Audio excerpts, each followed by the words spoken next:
Boa noite, meu irmão, minha irmã, meu amigo, minha amiga. Você que nos acompanha na página Pregações Espíritas no Facebook e você que está inscrito no canal Pregações Espíritas no YouTube. Sejam todos muito bem-vindos a mais uma pregação de sábado às 20 horas, hoje, dia 12 de julho de 2025. Como leitura preparatória para a nossa prece, nós vamos ler do Evangelho de Mateus, capítulo 12, versículos 46 a 50. Discursando Jesus à multidão, eis que se aproximam sua mãe e seus irmãos, pretendendo falar-lhe. E disse-lhe alguém: estão ali fora tua mãe e teus irmãos querendo falar-lhe. E o mestre respondendo disse: quem é minha mãe e quem são meus irmãos?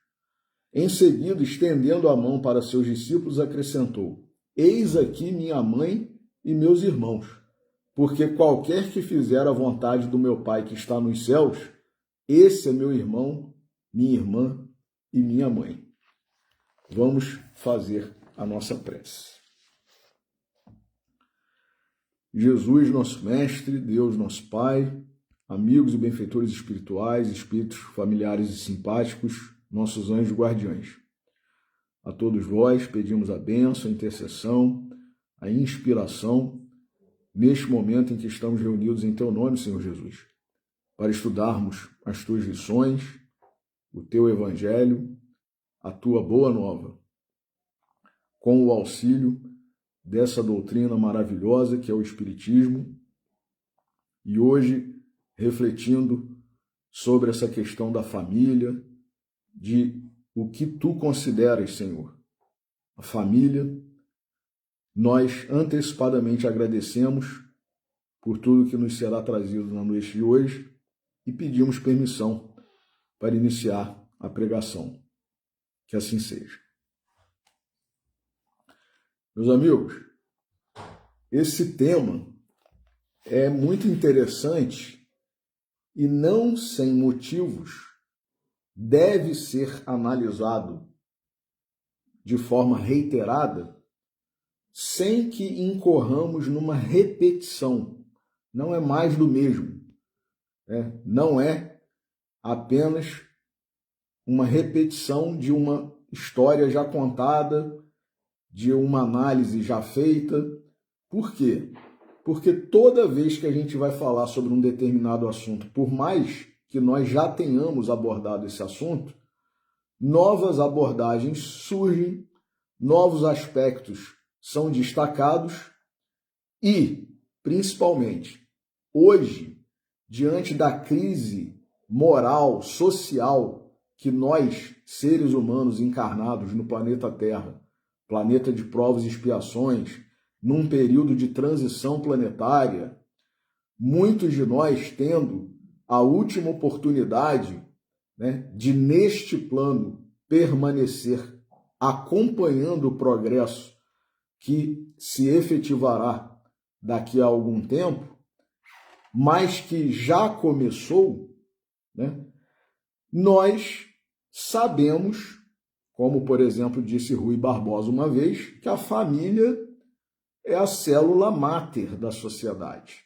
E que se a família estiver desestruturada, mal formada, desequilibrada, toda a sociedade com ela se desequilibra. Vide o que Leon Denis tem a dizer sobre isso no livro, por exemplo, No Invisível, quando ele aborda o tema A Mulher e o Espiritismo, só que, na verdade, ele dá uma aula de qual é o papel da mulher cristã na sociedade. E aí, lógico, quando a mulher cristã tem o conhecimento que a doutrina espírita proporciona, esse dever, esse papel se intensificam. Porque aí a gente passa a saber da lei de causa e efeito, das programações reencarnatórias. Então, a gente tem que realmente saber valorizar essa doutrina maravilhosa, o que Jesus nos trouxe e que está registrado nos evangelhos, né, no que os apóstolos, chamados os canônicos, né, os evangelhos canônicos, registraram, e que não somente os autores, os espíritos, que a gente espírita conhece como tendo interpretado esses ensinamentos de Jesus que estão registrados nos evangelhos canônicos, mas também o que os santos, os autores que passaram pela terra na qualidade de católicos, protestantes, importantes missionários, muitas vezes, também disseram e dizem, né, sobre esse aspecto da sociedade que, na verdade, nós espíritas sabemos que é uma lei, né? E não por acaso, desde o Antigo Testamento, desde a primeira revelação, que foi a obtenção da lei de Deus por meio da mediunidade de Moisés, os 10 mandamentos, consta lá: honra teu pai e tua mãe. Ora, ninguém nasce, ninguém encarna sem pai e sem mãe aqui na Terra. Todos nós, quando nascemos, né, quando vimos a luz, a gente teve um pai e teve uma mãe. Gameta masculino e gameta feminino. Não dá para encarnar nesse plano aqui, não dá para nascer sem a participação, né, do homem e da mulher. Então, será que isso é por acaso? Isso é uma coisa só da natureza, não tem nada a ver com o aspecto espiritual. Então, por que Deus colocou lá nos 10 mandamentos, que foi a primeira lei, né, que nós, seres humanos, tivemos conhecimento com repercussão espiritual? Por que colocou honra teu pai e tua mãe? Se não tivesse importância na nossa trajetória espiritual, Deus não teria colocado isso. Rafael, mas isso foi há mais de 3.000 anos atrás, né? Porque se Jesus veio há mais de 2.000 anos e Moisés veio mais ou menos 750 mil anos antes de Jesus, né? Então tem mais de 3.000 anos que os 10 mandamentos foram recebidos. Aí tem muita gente que acha, embora seja, né, ou se diga cristã, tem gente que acha que está desatualizado, que hoje não é mais assim, a sociedade hoje é diferente e tal, né? A gente tem que adaptar. Bom, nenhum cristão, nenhum analista, estudioso, intérprete, mesmo os encarnados, né, sem estarem no plano espiritual, ocasião, situação em que a gente tem a nossa consciência ampliada e tem acesso a muito mais recurso, muito mais informação, esses cristãos que passaram já pela Terra e deixaram alguma análise, algum artigo, algum estudo, alguma interpretação, nenhum divergiu ou contrariou, contradisse, dizendo, isso só se aplicava naquela época, hoje a gente tem que rever, né? Não necessariamente o pai e a mãe têm que estar presentes ali. Bom, a gente continua nascendo pela formação, né, do ovo zigoto, né, do embrião, que é o gameta masculino e o gameta feminino. Então, será que é só ainda no aspecto material? Ou será que também permanece no aspecto espiritual, né, a importância do ser que atua na nossa encarnação como pai e daquele outro espírito que atua na nossa encarnação como mãe? Honra, repetindo, teu pai e tua mãe. Está lá entre os 10 mandamentos. Jesus veio através, né, de Maria, mas numa composição familiar, que inclusive é chamada pelos católicos de a Sagrada Família, com pai e mãe. Então, a gente pode ser muito moderninho, né? Pode ser alternativista, pode ser relativista, pode ser isso, pode ser aquilo, pode ser como se utiliza a expressão, embora de forma equivocada, pode ser progressista, né? Mas a gente tem que reconhecer algumas coisas como perenes, né? Irrevogáveis, irretratáveis, que são as coisas atinentes às leis de Deus. E isso está no livro dos Espíritos.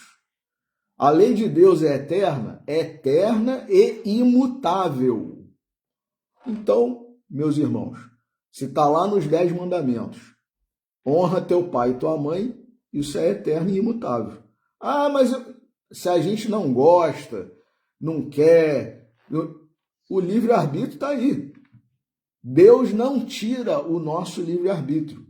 A gente pode se rebelar, pode zangar, né? Pode fazer pirraça, igual a criancinha lá, quando o pai e a mãe às vezes adverte ou põe limites, né? A criança faz a birra, esperneia, sapateia, né? Dá show ali na frente de todo mundo e tal, mas vai continuar daquele jeito.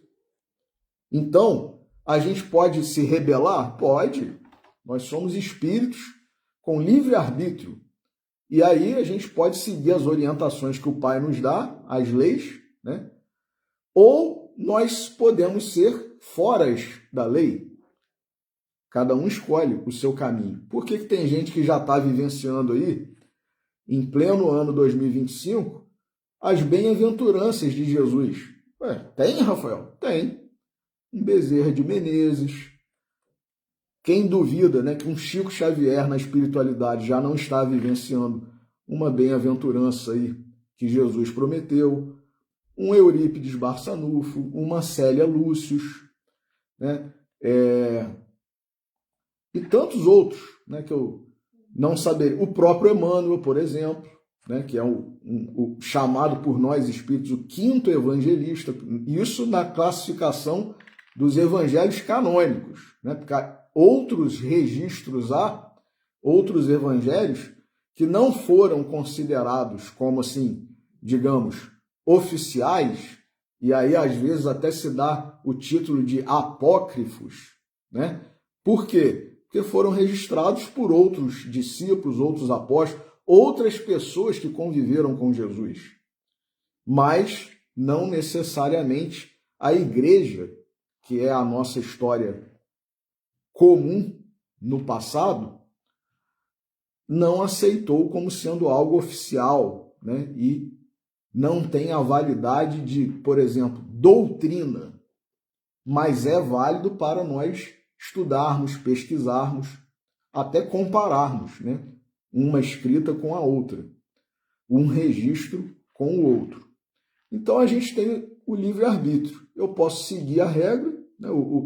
A gente vivendo na sociedade aqui no mundo, eu posso ser um seguidor das leis, das normas de trânsito, né?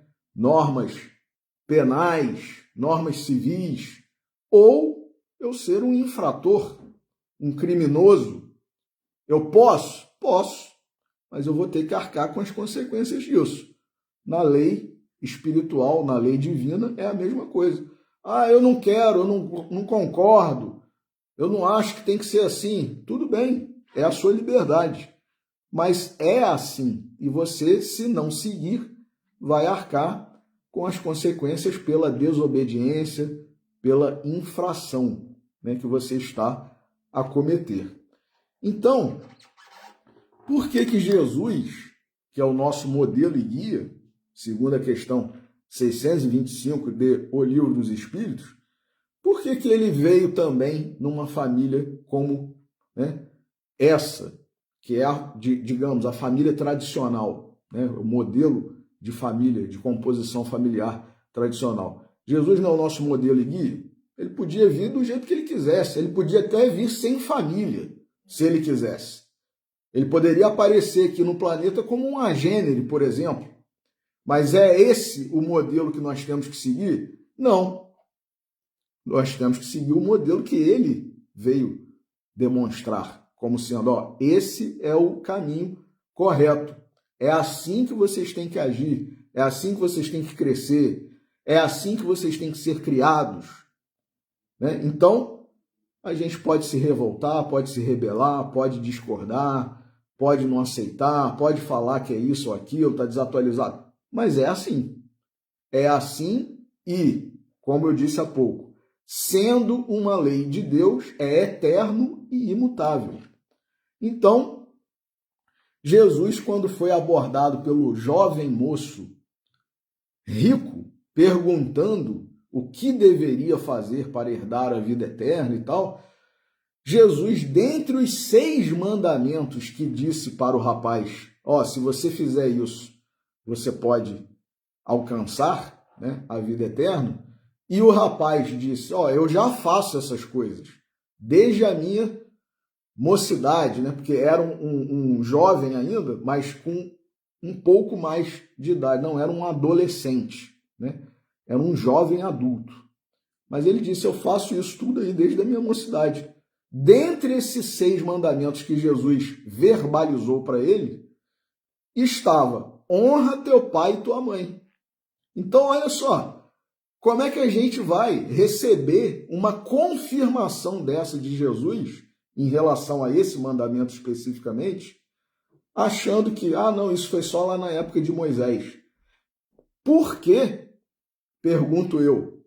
Porque todos os cristãos que analisaram as Escrituras, que analisaram os ensinamentos de Jesus, os santos da Igreja Católica, os doutores da Igreja, os protestantes, grandes missionários protestantes, os espíritos que participaram da codificação, né, da doutrina espírita e os outros que analisaram o Evangelho do nosso Senhor Jesus Cristo, como, por exemplo, Emmanuel e tantos outros. Por que nenhum falou assim, olha, gente, isso aí que vocês ouviram e que era lá de há mais ou menos 3.000 anos atrás, hoje em dia a gente tem que, né, adaptar, porque não é mais assim e tal. Ué, ninguém desse grupo todo aí que eu falei, cristãos verdadeiros que encarnaram e durante a sua encarnação analisaram, interpretaram, confirmaram espíritos no plano espiritual, na condição de espíritos superiores. Confirmaram, interpretaram, ratificaram, e não retificaram. Ratificaram. É honra teu pai e tua mãe. Tanto que no Evangelho segundo o Espiritismo tem um capítulo. No Evangelho segundo o Espiritismo tem um capítulo. Honrar vosso pai e vossa mãe. E aí Kardec, juntamente com espíritos desencarnados, que são alguns dos espíritos superiores que participaram da codificação, eles explicam, o próprio Allan Kardec explica o que significa honrar pai e mãe, qual a abrangência disso, até onde vai, será que é só isso assim, assim, é só respeitar, é só... Não, é muito mais do que isso, né? Fala da questão da ingratidão dos filhos e não fala nada. Ó, não é bem assim, hein? Vamos ver aqui hoje como é que está a sociedade, as famílias. Bom, ninguém na condição de intérprete, de missionário, cristão verdadeiro, ousou dizer que estava errado. E aí a gente hoje, aí sim, né? A gente hoje, denotando mais do que nunca rebeldia, soberba, a gente quer discordar desses gigantes. Quem somos nós? Se a gente está se achando na condição de discordar de um Emmanuel, por exemplo, de um André Luiz, de um Humberto de Campos, de um Hermínio Miranda, de um Herculano Pires e tantos outros, né? Ué, então eu estou na condição de espírito superior. E eu estou fazendo o que aqui na Terra, então? Tem alguma coisa errada, né? Porque a Terra é planeta de provas e expiações. Se eu estou na condição de espírito superior porque eu estou em condições de contestar, superar, retificar Emmanuel, André Luiz, Humberto de Campos, Hermínio Miranda, se eu estou na condição de atualizar Jesus Cristo, se eu estou na condição de atualizar Moisés, ou seja, o próprio Deus, né? Porque Moisés apenas recebeu. Quem que mandou o que Moisés recebeu? Deus. Mais especificamente através do missionário direto de Deus, Jesus. Então, quer dizer, a gente está em condições de atualizar esses espíritos? A gente está em condição de atualizar o próprio Criador? Então a gente está fazendo o que aqui num mundo de provas e expiações? Tem alguma coisa... Olha como que se a gente usar a lógica, a gente começa a perceber que tem alguma coisa errada, não é com a lei de Deus, nem com as palavras aí que estão registradas e que nunca foram atualizadas por quem, em tese, até poderia, mas sabendo que não tinha condições. Não é de o espírito atualizar, não. Jesus poderia ter modificado. Jesus poderia ter modificado. Mas ele modificou? Não. Por quê? Porque é uma lei de Deus e é uma lei eterna e imutável. Aí a gente acha que pode modificar. Então, quer dizer, o que está de errado nisso aí? É a lei? É o Espírito que veio e confirmou, podendo modificar, como Jesus, por exemplo? Lógico que não. Quem está errado sou eu que estou querendo dizer que o negócio tem que ser atualizado, poxa. Então a gente tem que ter humildade, a gente tem que reconhecer a pequenez da gente. A gente tem que reconhecer a soberba da gente em pretender querer atualizar, modificar. Isso não é da nossa alçada, isso não é da nossa competência.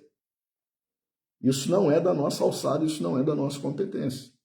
Então o que a gente tem que fazer? Abaixar a cabeça, igual que... Aí, voltando ao exemplo, né, do pai e da mãe. O pai e a mãe, antigamente, quando falavam com o filho ou com a filha, o filho ou a filha abaixava a cabeça e obedecia. Hoje em dia, né, quer argumentar, quer não sei o quê. Então, a gente tem que aprender a abaixar a cabeça e obedecer. Por quê? Porque a ordem vem de cima. Por isso que no militarismo, por exemplo, nas Forças Armadas, tem gente que acha que isso é ruim, né? Não, mas se não tiver disciplina e hierarquia, o soldado lá, o cabo, soldado raso, ele vai começar a querer desafiar o sargento, o tenente, o capitão, o coronel. Mas eu não concordo com isso. Punição. Está preso, vai ficar suspenso, não vai poder ir para casa, né, enquanto está no serviço obrigatório ali e tal. Não tem essa. E antigamente a gente agia assim com os nossos pais.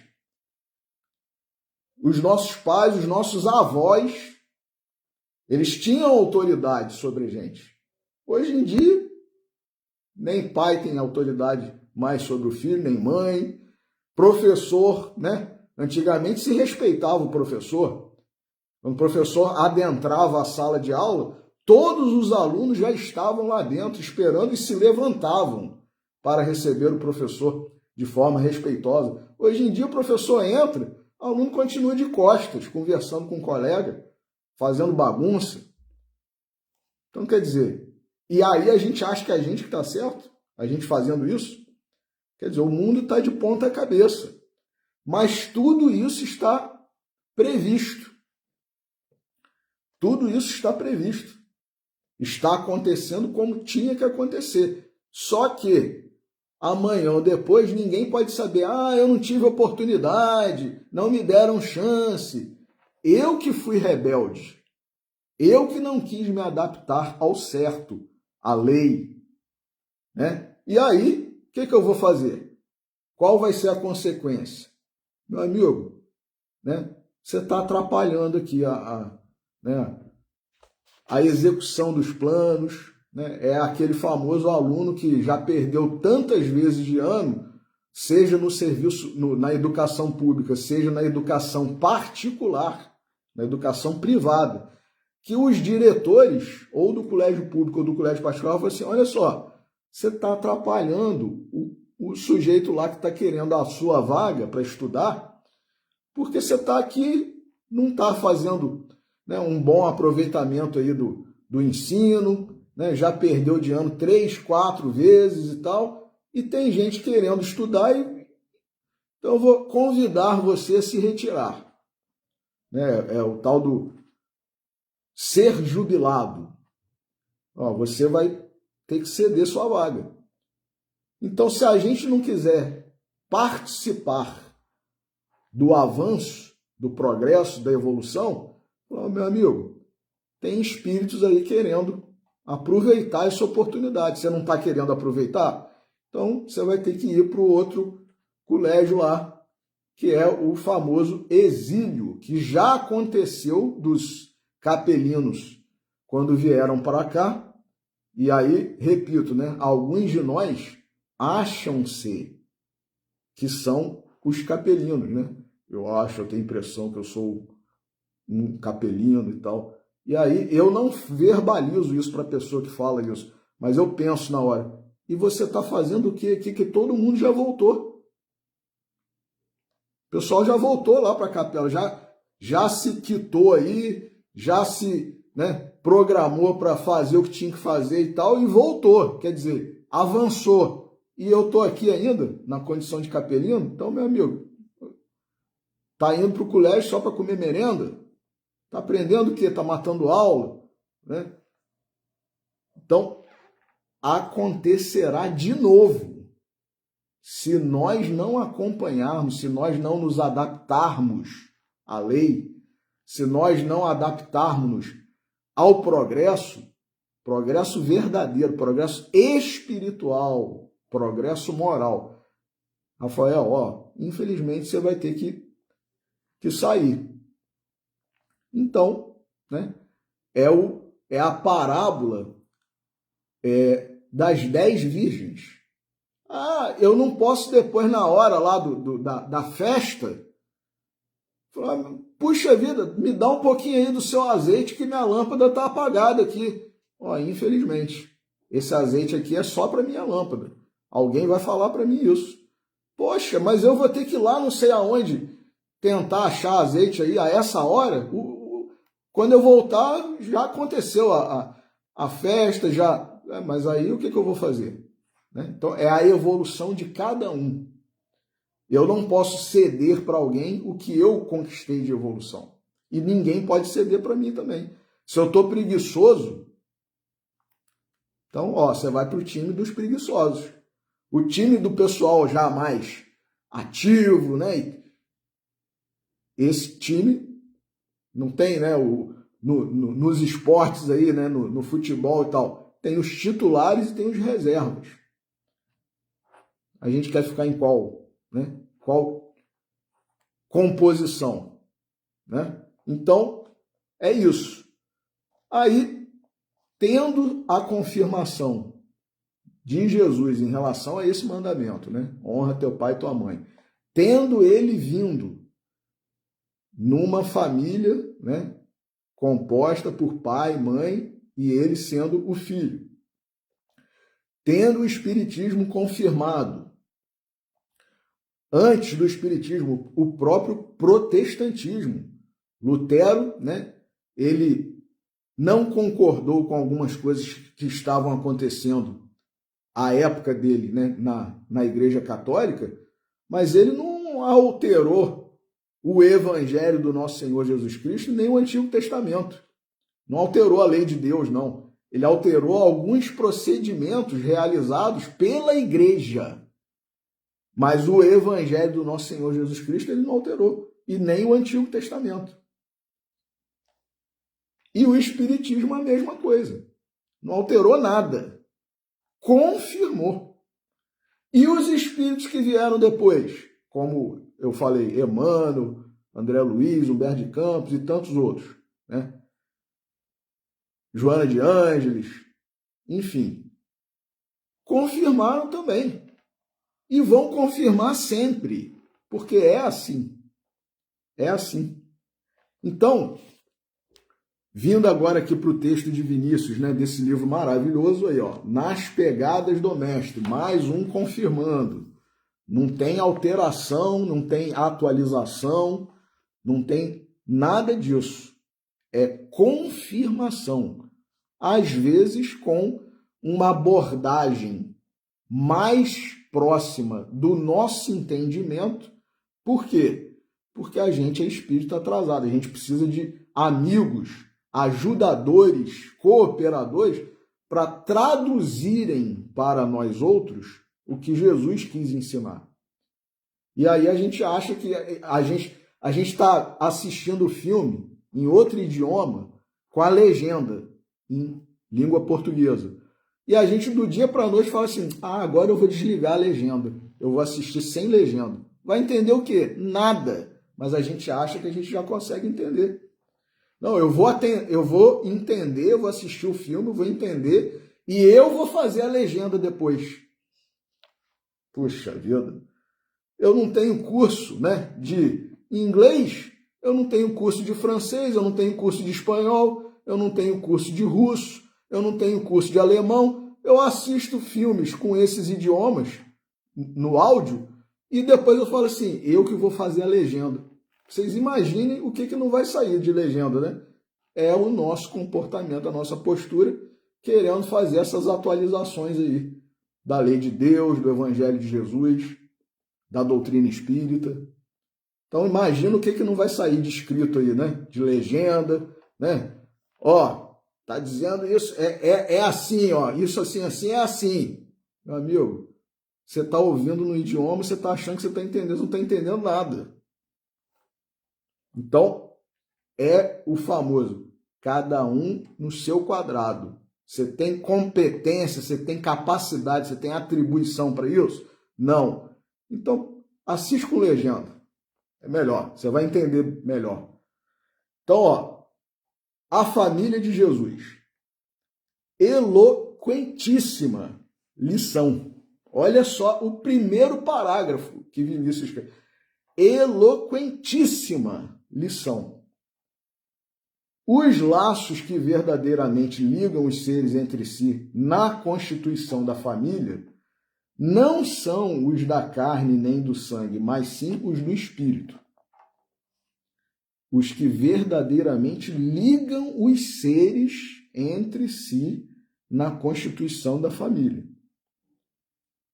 Os laços da carne e do sangue são contingências da vida terrena. Olha aí a questão da natureza, né? Do nível espiritual nosso e do planeta. Afrouxam-se com o atrito das paixões, rompem-se no momento da morte. Não podem, por sua natureza, irmanar e confundir os corações, fazendo da coletividade uma unidade. Os laços de sangue. A gente tem, né, o parentesco, né? O sangue, inclusive, é até muitas vezes o mesmo, né, do pai e do filho, da mãe e da filha, ou vice-versa, né, da mãe e do filho, do pai e da filha. É o mesmo tipo sanguíneo, o mesmo fator RH, né? Enfim. A prova desse... Só os laços do espírito logram tal resultado. Qual o resultado? A unidade. Porque às vezes nós estamos ligados pelos laços de sangue, mas apesar disso não existe uma unidade familiar. Porque cada um, né, vive no seu canto, ninguém se procura, ninguém se fala, ninguém se cuida, cada um por si, né? O famoso cada um por si, Deus por todo. Ó, eu sou o jovem, já em tenra idade ali na adolescência, ele já começa a pensar, quando que eu vou sair daqui? Né? Quando que eu vou sair daqui, que eu vou sair de casa?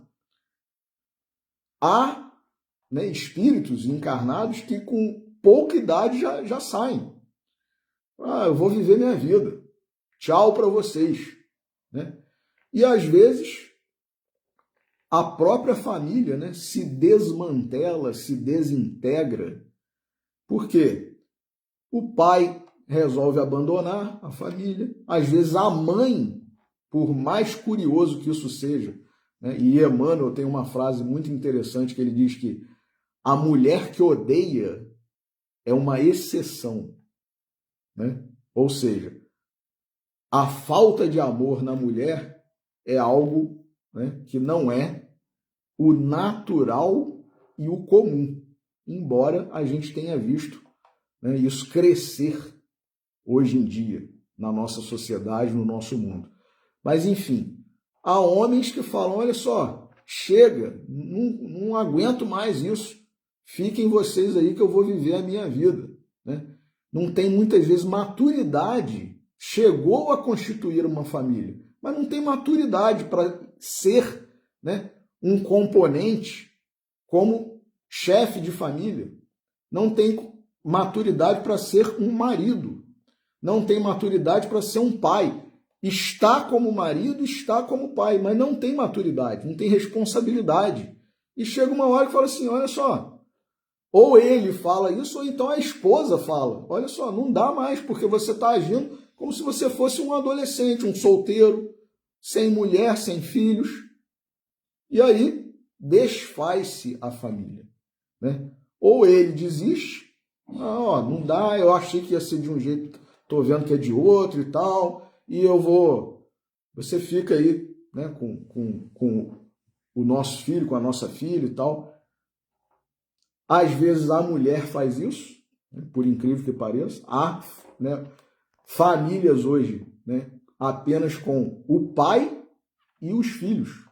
As crianças, a mulher é que resolveu, por mais curioso que isso seja. E há famílias que totalmente se desintegram, indo cada um para um lugar. O pai vai para um lugar, a mãe vai para outro e os filhos vão para outro. E ainda por cima, que tristeza, né? Há órfãos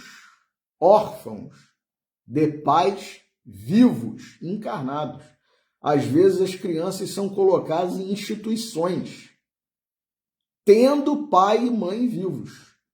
Mas aí o conselho tutelar, o juizado da infância, né?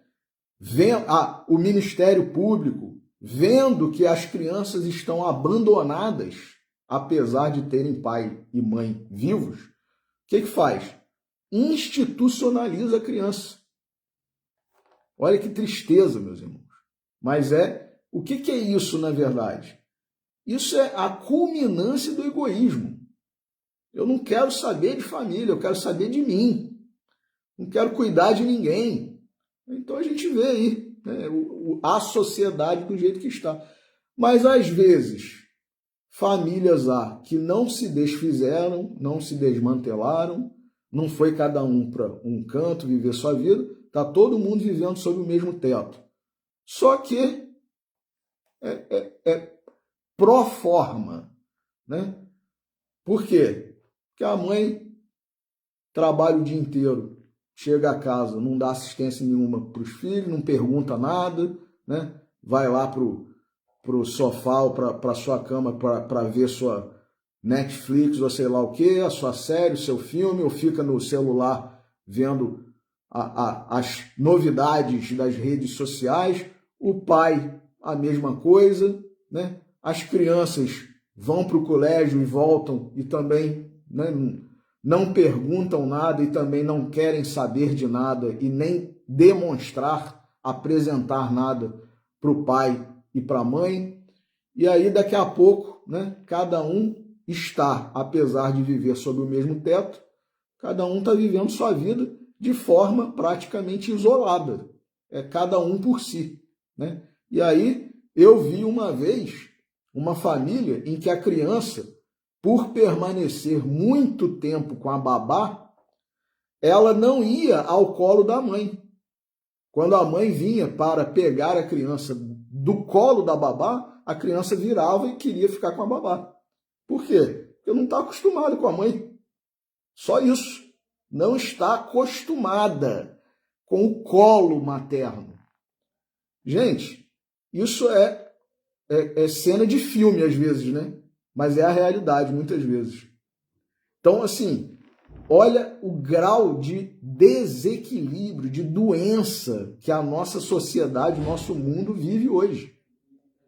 E aparentemente está tudo normal, né? Olha que família linda e tal, não sei o quê. Aí tira uma fotinha e posta, né, na rede social como se fosse, nossa, ó, tá tudo certo ali e tal. Não tá nada certo, tá tudo errado. Cada um vivendo, né, a sua vidinha egoisticamente. Ninguém quer renunciar a nada. E, no entanto, o maior exemplo de renúncia que nós temos é do próprio Cristo, né? Então, continua aqui Vinícius, né? A prova desse fato está nas desinteligências que se verificam comumente no seio das famílias, cujos membros se acham ligados somente pelos frágeis e tênues vínculos da carne e do sangue. Há irmãos, filhos do mesmo pai e da mesma mãe, que mutuamente se repelem e até se hostilizam. Há cônjuges que se acham radicalmente divorciados, aparentando vida conjugal apenas para salvar as aparências. Então, continuam convivendo sob o mesmo teto, mas na verdade estão divorciados. Né? Existe até no direito, né, uma expressão que é a separação de corpos. Não é porque só não está tendo mais relação lá entre homem e mulher, marido e mulher, não. Não tem mais nada a ver. Mas, eu não posso, né? A gente não pode se separar, a gente não pode se divorciar. Porque o que vão dizer, né? Eu vou perder tal cargo, tal função, né? E, enfim, é o que Vinícius está a dizer aqui. Na organização da família, como na organização da pátria, só os fatores de ordem moral podem estabelecer aquela coesão indispensável que dá a tais organizações solidez, vitalidade, permanência. Olha só, hein? E aí, Vinícius usou aqui uma palavra, inseriu nesse contexto uma palavra para a qual nós devemos atentar. Pátria. A pátria, ela deve ser uma família em maiores proporções. Então, quando a gente vê aí, né, aqui no Brasil e em outros países, uma divisão, isso nada mais é do que o retrato do que cada família muitas vezes está a vivenciar. Por quê? Eu não quero unidade. Eu não quero unidade. Eu quero eu aqui e você aí. Nós e eles. Né? Isso e aquilo, direita e esquerda, fulano ou beltrano, não sei o quê. Ué. Então, quando Jesus, né, falou, né, se alguém amar mais, porque em algumas traduções está lá, se alguém não odiar seu pai ou sua mãe, mas na verdade, inclusive Kardec explica isso no Evangelho segundo o Espiritismo. Nesse capítulo, honra teu pai e tua mãe. Se alguém amar mais o seu pai, sua mãe, seu irmão, sua irmã, seu filho, sua filha, do que a mim, Jesus falou isso, não será digno, né, do reino dos céus. Mas se alguém me amar mais do que a seu pai, a sua mãe, seu irmão, sua irmã, seu filho, sua filha, e amar, né, a mim, aí sim. E aí Kardec fala, por exemplo, o que é isso na prática? É você aí, né, ele até fala, não seria uma contradição o próprio Jesus, que inclusive nessa passagem do moço rico fala para o rapaz, olha só, você tem que fazer isso, tem que fazer aquilo, ele fala 6 mandamentos. Dentre esses 6 ele fala honrar pai e mãe. Ué, o próprio Jesus que confirmou esse mandamento, ele vai e diz, olha só, se você não odiar seu pai, se você não odiar sua mãe, se você não abandonar seu pai, se você não abandonar sua mãe, ué, como é que eu vou honrar meu pai e minha mãe se eu abandono? Se eu odeio? Ué, então Kardec vem explicando, não é isso. Não é isso. É, se você tiver mais amor por eles do que por mim. O primeiro mandamento não é amarás ao teu Deus de todo o teu coração, de toda a tua alma, de todo o teu entendimento. Então, o que Jesus quis dizer com isso, na verdade? Se você amar mais o seu pai, sua mãe, seu irmão, sua irmã, seu filho, sua filha, do que a mim, e aí a gente tem que entender, embora nós espíritas, muitas vezes, né, defendamos, né, repitamos que Jesus não é Deus e tal, não sei o quê. Mas Jesus, nessa fala especificamente, como em outras que ele falou, eu e o Pai somos um, quem vê a mim vê o Pai, ele está se colocando na condição de representante de Deus. Se alguém amar mais o seu pai ou a sua mãe, seu filho, sua filha, seu irmão, do que a mim, ou seja, amar a essas pessoas mais do que a Deus, porque Jesus não estava pedindo para ninguém amar ele, não. Poxa, me ama aí. Por favor, me ama. Gosta aí um pouquinho de mim, dá um like. Não é nada disso. Se nós, na verdade, porque esse é um comportamento nosso muitas vezes, nós idolatramos as pessoas, nós veneramos, nós cultuamos a pessoa como a pessoa fosse um deus, uma deusa, né?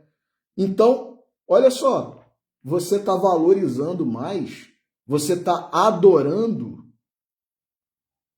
você está cultuando, você está venerando uma pessoa mais do que a Deus?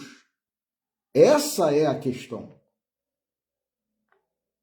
Você está colocando essa pessoa acima de Deus? Você tem um amor incondicional por ela. Você dá sua vida por ela. Mas por Deus não, né? Essa que é a questão. E aí Kardec fala, não é louvável, todo mundo não acha muito nobre quando uma pessoa, em amor e em serviço à pátria, abandona, afasta-se da sua família e aí vai cumprir com as suas obrigações de cidadão, é o serviço militar obrigatório, nesse período em que alguns países estão em guerra, por exemplo, em situação de guerra, muitos jovens do sexo masculino ou do sexo feminino saem das suas famílias e até pessoas com idade já mais avançada são recrutadas. Saem das suas famílias, deixam seus lares, suas esposas, seus filhos, seus maridos e vão servir a pátria. E todo mundo acha isso louvável. Ué, e em relação a Jesus e a Deus? Isso não é louvável, não? Essa que é a questão, esse é o ponto. Então, se a gente acha louvável servir a pátria, quão louvável não será servir a Deus, servir a Jesus? Então, a gente tem que saber, né, dar o devido valor, como disse Paulo, né? A quem honra, honra. A quem glória, glória. A quem tributo, tributo. A quem temor, temor. Essa é a questão. Então, continuando aqui. Na organização da família, como na organização da pátria, os fatores de ordem moral podem estabelecer aquela coesão indispensável que dá a tais organizações solidez, vitalidade, permanência. É no equilíbrio de aspirações comuns que se funda a base da família. Onde as almas não vibram no mesmo diapasão, onde os ideais não se conjugam obedientes a afinidades que se atraem, haverá conúbios híbridos, mais ou menos duradouros, mas jamais haverá família nem pátria. Olha que coisa séria, hein? Jamais haverá família nem pátria. Escusado é dizer que os ideais que deveras congraçam os corações são os puros e nobres, escoimados de rasteiros interesses. O egoísmo é dispersivo. Só o amor perfeitamente compreendido gera vínculos indissolúveis. Eu adorei essas duas frases. O egoísmo é dispersivo. Só o amor perfeitamente compreendido gera vínculos indissolúveis. Daí o dizer de Jesus: aqueles que fazem a vontade do meu Pai são esses os meus irmãos, as minhas irmãs e a minha mãe. Fazer a vontade de Deus é agir segundo a suprema lei do amor, fora da qual tudo é efêmero, fugaz, insustentável. Há leis que regem o bem, mas não existe nenhuma para reger o mal. Também achei essa frase fantástica. Há leis que regem o bem, mas não existe nenhuma lei para reger o mal. Este, como efeito da ignorância humana, vai se dissipando à medida que a luz se vai fazendo nos cérebros e nos corações. Nada pode ser estável no mal. Quanto mais dentro da lei, mais perto da consolidação. Entre Jesus e Deus, olha aí, entre Jesus e Deus há íntima e perfeita comunhão. Eu e o Pai somos um. Transcrição que Vinícius fez. Embora eu tenha falado isso aqui. Entre Jesus e Deus, repetindo, há íntima e perfeita comunhão. Eu e o Pai somos um. Semelhante ideal que visa a tão completa identificação, confundindo as individualidades numa unidade, vejam as palavras que Vinícius usa. Confundindo as individualidades numa unidade, representa o alvo supremo do cristianismo, como se infere desta sentença destacada da oração sacerdotal do Divino Mestre.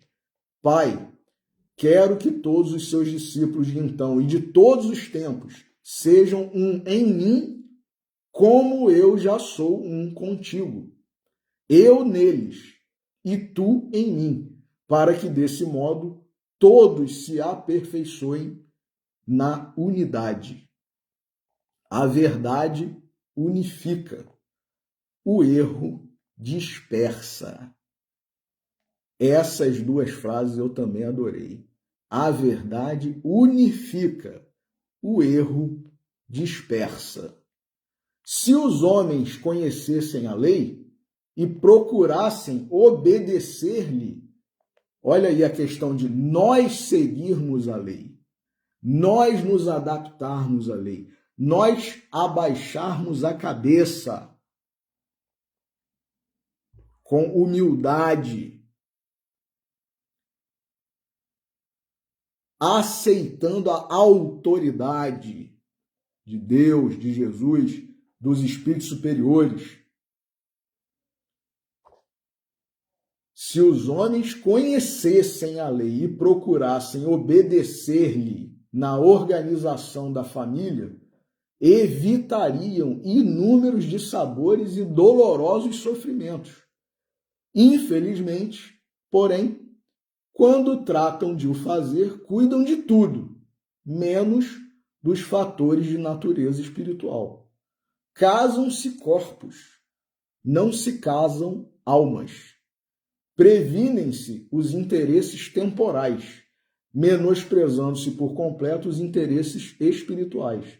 Consequência, o lar, em vez de ser o doce remanso da paz, onde se retemperam forças, é pandemônio, onde se querela noite e dia.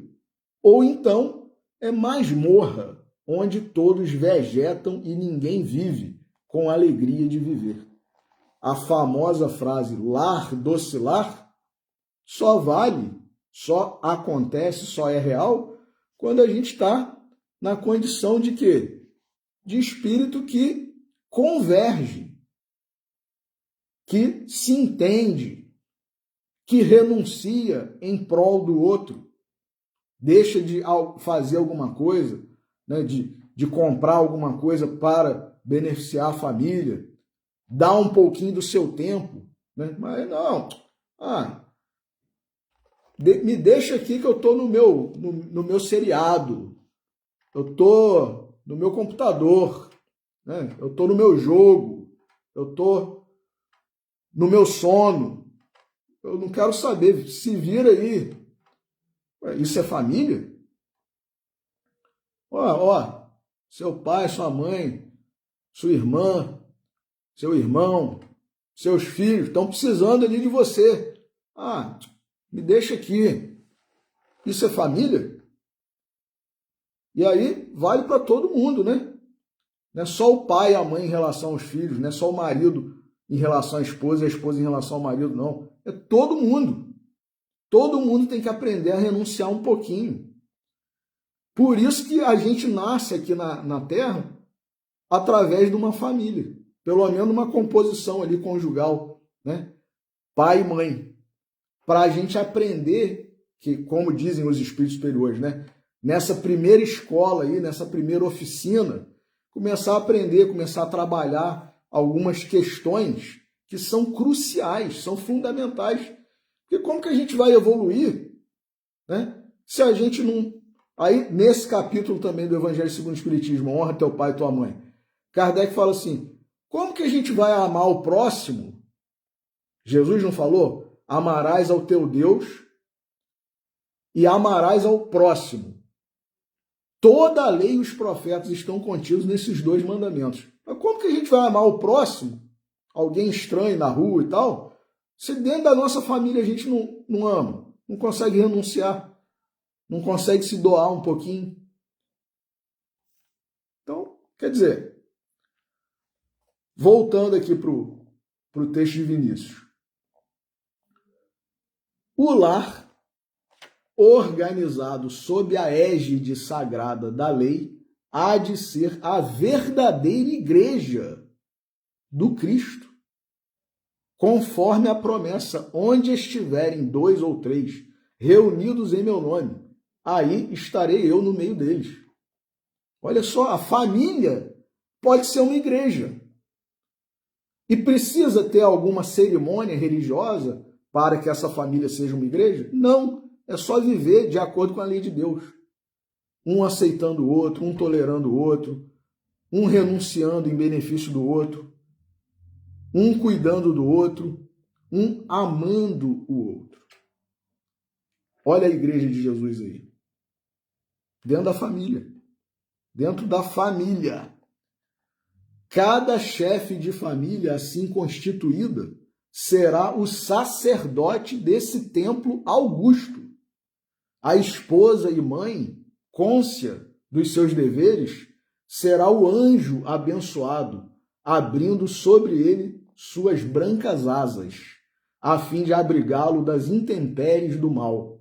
E aí, remeto mais uma vez e exorto, leiam o trecho do livro No Invisível, de Leon Denis, que fala sobre a mulher e o espiritismo. Trecho maravilhoso, imperdível, né? Os filhos serão discípulos que em tal meio se exercitarão na aprendizagem da virtude, no cumprimento do dever, na disciplina santa do trabalho e da mútua dedicação. Tal é a família como a quer Jesus, e da qual ele se considera membro. Meus amigos, que texto de Vinícius! Então, que a gente saiba, né, como mensagem final aqui, viver em família.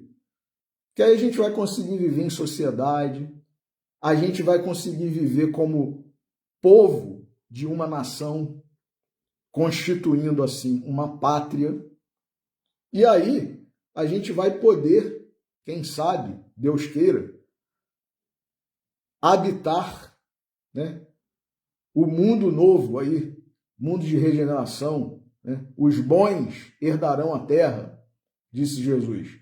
Mas quem pode se dizer bom se a gente não consegue viver em família, de forma civilizada, de forma pacífica? Não é verdade? Então, que a gente possa refletir aí sobre esse texto, sobre esse tema, né, que é tão importante. Sempre foi, e agora, né, mais do que nunca, diante de tudo que a gente tem visto aí no mundo e na sociedade. Então, que Jesus nos abençoe, que Deus nos abençoe. A você que nos acompanha, meu muito obrigado, e que nós tenhamos um final de sábado, um domingo, uma semana maravilhosos, com muita renúncia, com muita dedicação, com muita paciência e com muito cumprimento, né, das nossas mais básicas obrigações, tarefas que se expressam no seio de cada uma de nossas famílias. Então, que Deus nos abençoe a todos. Boa noite.